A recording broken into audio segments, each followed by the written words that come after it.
Hello friend, कैसे हैं आप लोग। आशा करता हूं कि अच्छे होंगे। दोस्तों, आज सुबह से बहुत ही उथल पुथल चल रही थी। जैसा कि आप सभी जानते हैं कि पिछले दिनों शिक्षा मंत्री जी के द्वारा जो बयान दिया गया है पेपर के माध्यम से, वो एक प्रकार से कहे तो खलबली मचा दी है।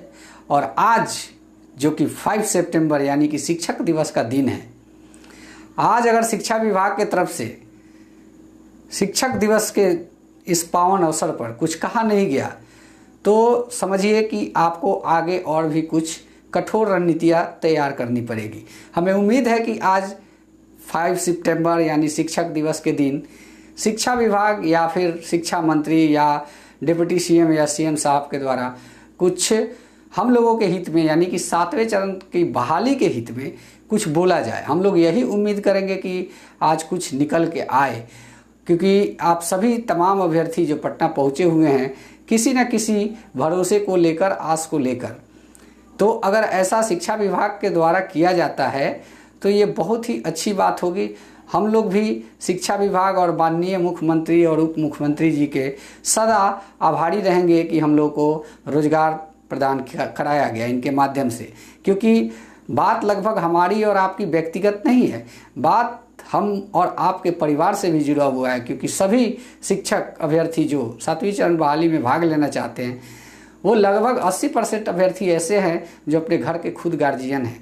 4,000-5,000 की प्राइवेट सेक्टर में नौकरी करके घर का कोई भी काम सुचारू ढंग से नहीं हो रहा है। ऐसे में हम लोग अपनी जीवन यापन की शैली को ध्यान में रखते हुए भी यह उम्मीद लगाए हैं कि कहीं ना कहीं शिक्षा मंत्री के द्वारा या फिर मुख्यमंत्री जी के द्वारा कुछ ऐसा कुछ निकल के आए जो हम लोग के हित में हो, हमारी बहाली के हित में हो। अगर ऐसा होता है तो हम लोग बिल्कुल आभारी रहेंगे। रही बात कि जो शिक्षा मंत्री जी का एक और बयान आया था कि साइंस के टीचर के लिए देशव्यापी गुणवत्तापूर्ण शिक्षक की खोज होनी चाहिए, तो शिक्षा मंत्री जी को शायद यह नॉलेज नहीं है कि डोमिसाइल क्या होता है। डोमिसाइल ऑलरेडी बिहार में लागू कर दिया गया है 7वें चरण के लिए, और ये ऐसे में अगर इनका बयान आता है तो इससे यही समझा जा सकता है कि इनकी अधिकारियों के बीच में बात नहीं होती है या फिर ये अपने विभाग को सही ढंग से देखने का कार्य नहीं कर रहे।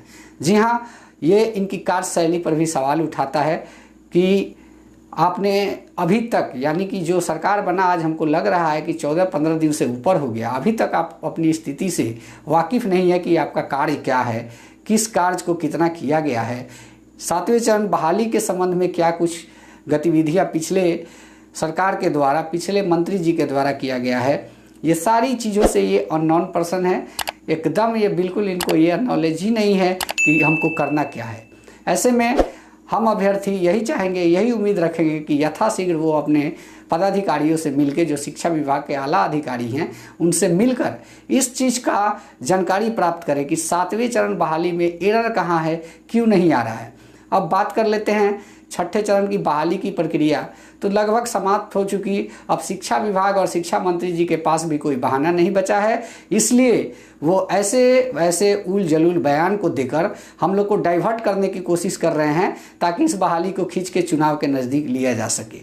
इसमें दो चीज़ निकल के आती है, कहीं कोई अभ्यर्थी जो हमारी बात से सहमत नहीं होगा और हम अगर अड़े रह जाते हैं तो जाएगा कोर्ट में, न्यायालय में, तो ऐसे भी साल भर, 1.5 साल 2 साल बहाली लटक जाएगी। क्योंकि जब कोर्ट की प्रक्रिया होती है तो शिक्षा मंत्री जी को यह आइडिया नहीं है कि 7वें चरण के शिक्षक अभ्यर्थी अब किसी कोर्ट कचहरी के चक्कर में नहीं पड़ने वाले हैं। अब डायरेक्ट रोड पे उतर के अपनी मांगों को आप लोग से मनवाएंगे और लेंगे, और हो सके तो यह भी करेंगे कि जो आम जन है, आम नागरिक है बिहार को, आप लोगों की चरित्र चित्रण उनके सामने खोल कर रखने का भी काम कर सकते हैं। वो इसलिए कि जिनको हम लोगों ने खुशीपूर्वक चुना वो हम लोगों के साथ किस प्रकार से दगाबाजी करने के लिए उत्सुक है। तो कहीं ना कहीं पिछली गवर्नमेंट पे भी हम लोग 200 आरोपण लगाते रहे, लेकिन अब जो स्थिति आई है हम लोग को लगता है कि पिछली गवर्नमेंट के पिछले शिक्षा मंत्री जो थे उनके द्वारा जो हम लोगों को बताया जा रहा था, आश्वासन दिया जा रहा था, कहीं ना कहीं अच्छा था और इनसे लायक आश्वासन मिलता था। यहाँ तो मतलब कि अभ्यर्थी क्या कर ले इस बयान के बाद, ये भी इनको समझ नहीं आ रहा है कि क्या यह मेरा कहना उचित होगा, अभी क्या यह उचित टाइम है इस तरीके का बात करना। बात अगर करते हैं कि आप इंटरव्यू को इम्प्लीमेंट करते हैं 7वें चरण शिक्षक बहाली में, तो इसको बीपीएससी के थ्रू आप कंडक्ट कराइए और इंटरव्यू लीजिए, परीक्षा लीजिए, जो भी करना है कीजिए, मानदेय दीजिए, सरकारी राज्य कर्मचारी का दर्जा दीजिए और जो ग्रेड स्केल आपके पड़ोसी राज्य उत्तर प्रदेश में दिया जाता है उस हिसाब से दीजिए। आपको सारी चीज़ें चाहिए, गुणवत्तापूर्ण भी शिक्षक चाहिए। वो पटना गांधी मैदान या पटना कंकड़ ये डाक बंगला चौराहे पे जो आपके सामने आके अपनी मांगों को रख रहे थे, वो ऐसे अभ्यर्थी नहीं है कि उसमें गुण नहीं है, वो गुणवत्तापूर्ण शिक्षक है। उनको पता है कि हमारी एबिलिटी क्या है, इसीलिए आपके सामने खड़ा हो जाते हैं। अगर गुणवत्तापूर्ण उनमें कुछ ऐसा नहीं होता तो आपके सामने जाते ही ना। वो खुद में देखते कि हाँ हमारे में कमी है, हम जाएंगे कुछ पूछ दिया तो हम क्या जवाब देंगे। तो ऐसे अभ्यर्थी नहीं, वैसे अभ्यर्थी गए हैं जिनको अपने टैलेंट, अपने गुण, अपने शिक्षण शैली पर फुल कॉन्फिडेंस है। वही अभ्यर्थी आपको जाके चैलेंज करते हैं और अपनी मांग को आपसे मांगने का काम करते हैं। वो इसलिए क्योंकि अपने आप को बखूबी जानते हैं कि आपसे ज़्यादा टैलेंट रखना वो लोग रख रहे हैं। ऐसे में बहुत भरोसा लगाए हैं हम लोग शिक्षा मंत्री जी से और हम चाहेंगे कि 5 सितंबर को इनके द्वारा कुछ कहा जाए हमारी शिक्षक बहाली के संदर्भ में, ताकि सभी लोगों का नियोजन संभव हो जाए और सभी लोग शिक्षक बन पाए। और यह कार्य यथाशीघ्र होनी चाहिए। जिस तरह पिछले शिक्षा मंत्री थे, आश्वासन ही देते थे, लेकिन उनके आश्वासन से भी हम लोग को एक उम्मीद ये जगी थी कि दिसंबर तक ये सारे काम को पूरा कर लेंगे। लेकिन आप तो विज्ञप्ति देने के लिए ही एक नया प्रोसेस ला रहे हैं, तो ये कहीं से उचित नहीं है, ये अभ्यर्थी हित में नहीं है। माननीय महोदय से हमारी गुजारिश होगी कि ये सिस्टम लगता है तो कहीं ना कहीं शिक्षक बहाली की पारदर्शिता की जो बात की जा रही है वो ख़त्म हो जाएगी। और बात कर लेते हैं कि आप जो कहते हैं अदर स्टेट से हम अभ्यर्थी को मंगाएंगे, तो अब डोमिसाइल लग चुका है, इस पर ध्यान दीजिए।